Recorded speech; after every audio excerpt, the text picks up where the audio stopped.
दोस्तों नमस्कार। स्वागत है आप सभी लोगों का हमारे YouTube channel study with Sunil में। आज इस वीडियो के माध्यम से आप लोगों को सिखाया जाएगा कि अगर आप ऑपरेटिंग एक्टिविटी से कैश फ्लो निकाल रहे हैं तो कैसे निकालेंगे। कैश फ्लो स्टेटमेंट जब भी आप बनाएंगे तो कैश फ्लो स्टेटमेंट बनाते समय 3 एक्टिविटी से कैश फ्लो निकाला जाता है: operating activity, investing activity, operating activity. इन तीनों एक्टिविटी से जो भी कैश आएगा या जाएगा तीनों को आपस में एडजस्ट कर देंगे। तो जो भी कैश आएगा उसमें आप प्रीवियस ईयर का, किस ईयर का बात कर रहा हूँ, प्रीवियस ईयर का कैश जोड़ दीजिएगा। तो जो भी बैलेंस आएगा वो करंट ईयर का जो भी कैश बैलेंस है उसी के इक्वल आएगा। अगर ऐसा आता है तो इसका मतलब आपने कैश फ्लो स्टेटमेंट सही बनाया है, और ऐसा नहीं होता है तो फिर आपका गलत है। ठीक है, ये तो हुआ कैश फ्लो स्टेटमेंट हमने सही बनाया या गलत बनाया वो चेक करने का तरीका। अभी आज के इस वीडियो में हम आपको बताएंगे कि ऑपरेटिंग एक्टिविटी से अगर आप कैश फ्लो निकाल रहे हैं तो क्या सबसे पहले रखेंगे, कैसे कैसे इसको निकालेंगे। तो ध्यान रखेंगे, सबसे पहले हम नेट प्रॉफिट बिफोर टैक्स रखते हैं। नेट प्रॉफिट बिफोर टैक्स रखने के बाद profit and loss account, company के केस में प्रॉफिट एंड लॉस अकाउंट 1956 के पहले बोला जाता था। 1956 के पहले बोला जाता था। जब से कंपनी एक्ट रिवाइज्ड हुआ मीन्स 2013 के अकॉर्डिंग अब हम उसी को स्टेटमेंट लगा करके प्रॉफिट एंड लॉस बोलते हैं, बस अकाउंट हटा देते हैं। कहने का मतलब ये हो गया कि 2013 के अकॉर्डिंग हम प्रॉफिट एंड लॉस के पहले स्टेटमेंट वर्ड लगाते हैं तो वो हो जाता है स्टेटमेंट ऑफ प्रॉफिट लॉस, और अकाउंट यहाँ जो लगा हुआ है वो यहाँ नहीं लगता है। तो 1956 के according profit and loss account लिखा जाता था, 2013 के according statement of profit and loss लिखा जाता है। तो ये हमारा नेट प्रॉफिट बिफोर टैक्स जो है, अब जो भी आप कैश फ्लो पढ़ेंगे वो नए वाले फॉर्मेट पे पढ़ेंगे मीन्स 2013 से। तो उसमें आप देखेंगे तो statement of profit and loss में जब जाके देखेंगे तो वहाँ net profit before tax last में निकलता है। कैसे निकलता है वो आपको बता देते हैं। कंपनी की टोटल रेवेन्यू से कंपनी के एक्सपेंस को जब हम माइनस कर लेते हैं तो नेट प्रॉफिट बिफोर टैक्स आ जाता है। एक्सेप्शनल एंड एक्स्ट्राऑर्डिनरी आइटम दो और माइनस और ऐड होने के चांस होते हैं, लेकिन वो 12th का सिलेबस नहीं है इसलिए उसके बारे में डिस्कस नहीं करेंगे। बस आपको इतना ही जानना है कि टोटल रेवेन्यू से कंपनी की जितनी टोटल रेवेन्यू उसमें से लेस कर देना है कंपनी के एक्सपेंस को, तो आ जाएगा नेट प्रॉफिट बिफोर टैक्स। तो उसको ला के यहाँ रख लेंगे सबसे पहले। एक तो ये हो गया कि अगर कंपनी का statement of profit and loss दिया है तो। इन केस मान लीजिए नहीं दिया है तब ये हमें कहाँ से मिलेगा, जब आपके क्वेश्चन में ये इन्फॉर्मेशन डायरेक्ट दिया ही ना हो या statement of profit and loss की इन्फॉर्मेशन भी ना हो, तो उस केस में ये इन्फॉर्मेशन बैलेंस शीट में आप जा कर के देखेंगे तो रिजर्व एंड सरप्लस का पॉइंट मिलता है। तो रिजर्व एंड सरप्लस वाले पॉइंट से ये निकल के आ जाता है। लेकिन कैसे निकल के आता है इसके बारे में एक अलग से वीडियो बनाया गया है, उस वीडियो को आप लोग देख लीजिएगा तो जान जाएंगे कि नेट प्रॉफिट बिफोर टैक्स अगर क्वेश्चन में नहीं गिवन है और बैलेंस शीट की इन्फॉर्मेशन दिया है तो रिजर्व एंड सरप्लस वाले पॉइंट से लेकर के हम कैसे नेट प्रॉफिट बिफोर टैक्स निकालते हैं। तो चलिए दोस्तों, वो आप बाद में देख लीजिएगा। अभी बस इतना जानिएगा कि ऑपरेटिंग एक्टिविटी से अगर कैश फ्लो आप निकाल रहे हैं तो सबसे पहले नेट प्रॉफिट बिफोर टैक्स रखते हैं। उसके बाद इसमें हम एडजस्टमेंट करते हैं। किसका? तो एडजस्टमेंट हम करते हैं प्रॉफिट एंड लॉस अकाउंट। अब मैं एक ही वर्ड बार बार यूज कर रहा हूँ, प्रॉफिट एंड लॉस अकाउंट, लेकिन वो अंडरस्टूड है, profit and loss and statement of profit and loss. ठीक है, तो अभी हम बात करते हैं प्रॉफिट एंड लॉस, क्योंकि आप मोस्टली स्टूडेंट यहाँ 11 से पढ़ के आए हुए हैं तो उन लोगों को प्रॉफिट एंड लॉस अकाउंट ही पढ़ाया गया है। जो लोग 12th में अभी आए हैं अगर वो statement of profit and loss नहीं पढ़े हैं तो वो 11th में प्रॉफिट एंड लॉस पढ़े होंगे, तो वहाँ से ज़्यादा क्लियर करेंगे। ठीक है, तो आप लोगों में प्रॉफिट एंड लॉस से ही समझाता हूँ। प्रॉफिट एंड लॉस अकाउंट जो आप पढ़े होंगे तो उसमें आप डेबिट साइड में एक्सपेंस दिखाते थे एंड लॉस दिखाते थे, यही ना। तो जो भी आप प्रॉफिट एंड लॉस अकाउंट में एक्सपेंस और लॉस को दिखाते थे उस आइटम उस डेबिट साइड में बहुत से ऐसे एक्सपेंस और लॉस होते थे जो कि एक्सपेंस की बात करें तो नॉन कैश या कह लीजिए नॉन ऑपरेटिंग था, अब और लॉस की भी बात करें तो वो नॉन ऑपरेटिंग होते थे। लॉस तो वैसे अगर कंपनी की बात किया जाए तो सिर्फ जिस चीज़ को बेचने और ख़रीदने के लिए कंपनी बनी है उसको छोड़ के और कोई दूसरा आइटम बेचता खरीदता है और उसको लॉस या प्रॉफिट होता है तो वो नॉन ऑपरेटिंग एक्टिविटी का ही पार्ट होता है ना। तो कुल मिला के पीएल अकाउंट के डेबिट साइड में कोई भी नॉन कैश आइटम है या कोई नॉन ऑपरेटिंग आइटम है तो उसको जोड़ देना है। उसको क्या कर देना है दोस्तों, जोड़ देना है प्रॉफिट एंड लॉस अकाउंट के डेबिट साइड। इसीलिए देखिए यहाँ लिखे हैं, दोनों पॉइंट लिखा है, which have already be shown as expense in statement of profit and loss, और डेबिट साइड लिखा हूँ तो डेबिट साइड लिखे हैं ये 1956 के हिसाब से अगर पीएल बना है तो उसके लिए, और ये statement of profit and loss लिख दिए हूँ 2013 के लिए, ताकि किसी स्टूडेंट को डाउट ना हो। ठीक है, तो फिलहाल आपका कॉन्सेप्ट सिर्फ ये क्लियर होना चाहिए, डेबिट साइड में कोई भी नॉन कैश आइटम या नॉन ऑपरेटिंग आइटम दिखाया गया तो उसको यहाँ जोड़ देना है।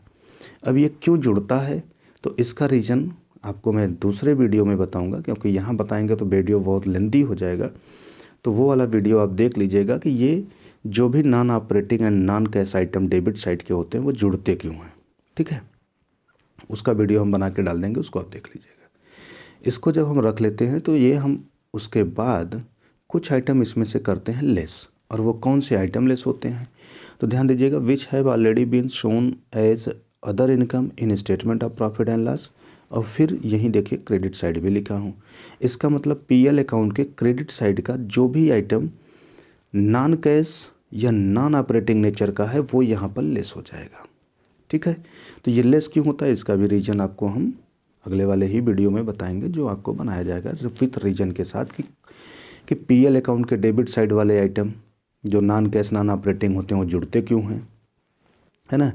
पीएल अकाउंट के क्रेडिट साइड वाले आइटम जो non cash and non operating type के होते हैं वो माइनस क्यों होते हैं, क्योंकि यहाँ रीजन बताएंगे तो वीडियो काफ़ी लेंदी हो जाएगा। तो इसलिए अभी आप जानिए कि पीएल अकाउंट के debit side and credit side, या फिर एक लाइन में कह लें तो पीएल अकाउंट में non operating and non cash item का जो भी नॉन ऑपरेटिंग नेचर और नॉन कैश नेचर के जो भी आइटम होते हैं उनको हम यहाँ पहले एडजस्ट करते हैं। एडजस्ट करने के बाद हमें जो मालूम होता है वो मालूम होता है operating profit before working capital change. इसका मतलब ये हुआ कि नेट प्रॉफिट बिफोर टैक्स रखने के बाद हम प्रॉफिट एंड लॉस अकाउंट के debit, profit and loss account के डेबिट और प्रॉफिट एंड लॉस अकाउंट के क्रेडिट साइड के जो भी नॉन कैश और नॉन ऑपरेटिंग आइटम है उनको एडजस्ट कर देते हैं, तो हमें मालूम हो जाता है operating profit before working capital change.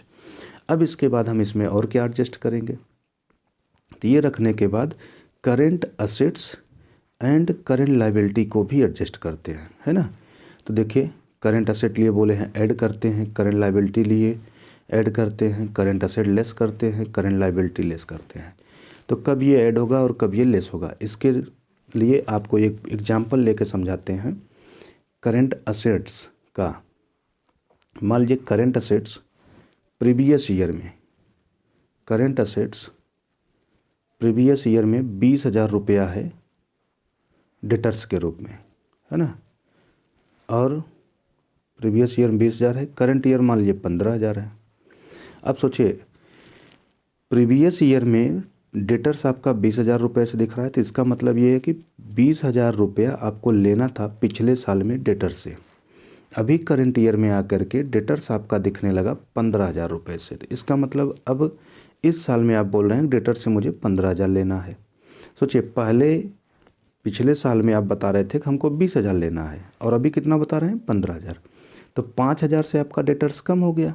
तो ये 5,000 से डेटर्स कम क्यों हो गया भैया, 5,000 रुपया डेटर से पा गए होंगे, तभी तो आप बोल रहे हैं ना कि हम 20,000 नहीं उससे पाएंगे, सिर्फ कितना पाएंगे 15,000 रुपया।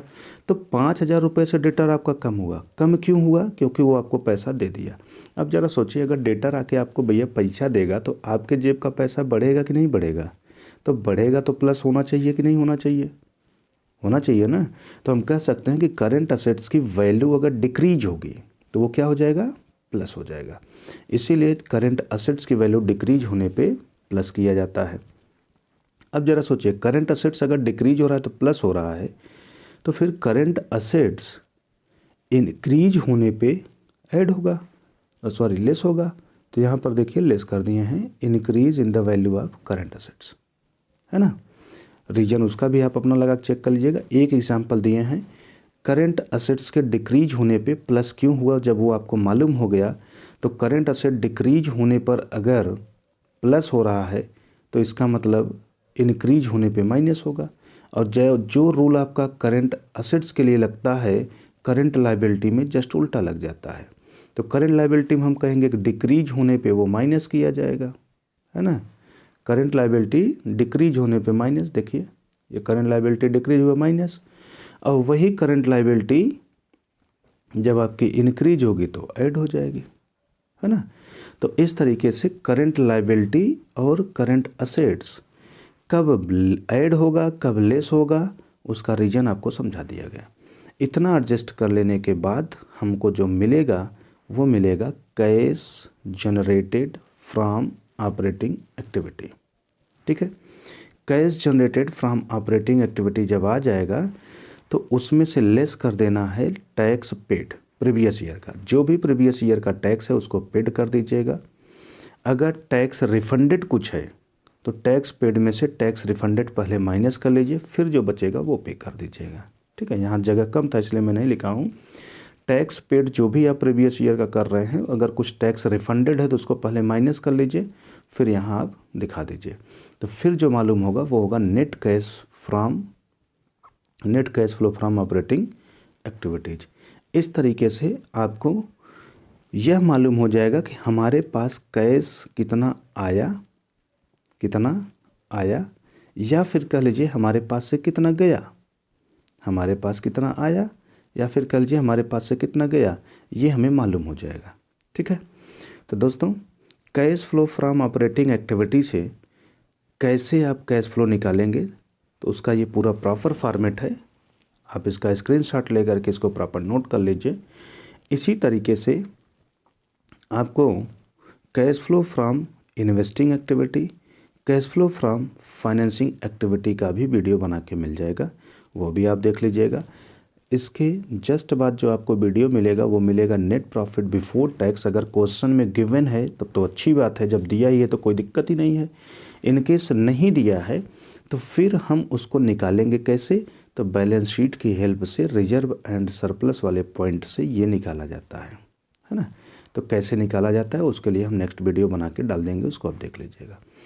अब अगर आपको माइंड सेट करना है कि cash flow from operating activity निकालते समय हमें क्या क्या दिमाग पे रखना है, तो ध्यान रखिए प्रॉफिट एंड लॉस अकाउंट याद रखना है। प्रॉफिट एंड लॉस अकाउंट के डेबिट साइड और क्रेडिट साइड में non cash and non operating item बस ध्यान पे रखना है कि कौन सा हमारा पीएल में नॉन कैश और नॉन ऑपरेटिंग आइटम होता है। तो कुल मिलाकर हम कर सकते हैं cash flow from operating activity निकालते समय पीएल की ज़रूरत पड़ेगी। और किसका पड़ेगा, तो हम बोलेंगे बैलेंस शीट के लायबिलिटी साइड से करंट लायबिलिटी और असेट साइड से करंट असेट्स। लेकिन ये ध्यान रखना दोस्तों, करंट लायबिलिटी और करंट असेट्स में कुछ ऐसे सबहेड हैं जो ऑपरेटिंग एक्टिविटी में नहीं लाए जाते हैं। ठीक है, तो वो कौन से हैं, तो अभी मैं आपको दो बेसिक बता देता हूँ। जैसे cash and cash equivalent, balance sheet के असेट साइड का ये नहीं आएगा, कैश एंड कैश इक्विवेलेंट। ठीक है, शॉर्ट टर्म इन्वेस्टमेंट कह सकते हैं, ये भी नहीं आएगा, ये कैश एंड कैश इक्विवेलेंट में ही चला जाता है, मर्ज हो जाता है कैश फ्लो के लिए। बाकी तो जब आप कंपनी का फाइनेंशियल स्टेटमेंट बनाते हैं तो शॉर्ट टर्म इन्वेस्टमेंट अलग से दिखाया जाता है करंट असेट में, है ना। लेकिन यहाँ पे हम शॉर्ट टर्म इन्वेस्टमेंट को कैश एंड कैश इक्विवेलेंट का पार्ट मान लेते हैं। तो करंट असेट्स में ये नहीं आएगा, कैश एंड कैश इक्विवेलेंट नहीं आएगा। करंट लायबिलिटी साइड से आपका शॉर्ट टर्म बोरोविंग उसको नहीं ले आना है ना, वो फाइनेंसिंग का पार्ट हो जाएगा, यहाँ का पार्ट नहीं होता है। अगर आपने चाहे कम समय के लिए लोन लिया और चाहे ज़्यादा समय के लिए लोन लिया है, तो कम समय के लिए लोन लेते हैं तो करंट लायबिलिटी में तो दिखाते हैं, बट कैश फ्लो बनाते समय हम उस शॉर्ट टर्म बोरोविंग की वैल्यू में इंक्रीज या डिक्रीज को देख करके यहाँ नहीं ले आएंगे, यहाँ पर नहीं ले आएंगे, बल्कि वो फाइनेंसिंग एक्टिविटी में जाएगा। ठीक है दोस्तों, तो यही पॉइंट ध्यान रखना है। तो कुल मिला के पीएल का रोल है और बैलेंस शीट के current assets and current liability का है। कौन कौन सा सबहेड उसका यहाँ के लिए नहीं कंसीडर किया जाएगा वो आपको बता दिए हैं, इतना ध्यान रखिएगा। इसके बावजूद भी किसी अगर दोस्त को कन्फ्यूजन हो रहा है तो स्क्रीन पे मेरा नंबर शो कर रहा है, आप कॉल करके अपने डाउट को क्लियर कर सकते हैं। तो चलिए दोस्तों, आप लोगों ने समय दिया, बहुत अच्छा लगा। वीडियो को अगर लाइक नहीं किए हैं तो उसको लाइक कर लीजिएगा, चैनल सब्सक्राइब कर लीजिए, बेल आइकन को ज़रूर प्रेस करिएगा ताकि जो भी वीडियो अपलोड किया जाए उसका नोटिफिकेशन आप लोगों को मिल जाए। नेक्स्ट वीडियो में हम मिलेंगे नए टॉपिक के साथ, नेट प्रॉफिट बिफोर टैक्स कैसे निकाला जाता है बैलेंस शीट में दी हुई इन्फॉर्मेशन से। तो मिलेंगे अगले वीडियो में आप लोगों से, तब तक के लिए अभी धन्यवाद।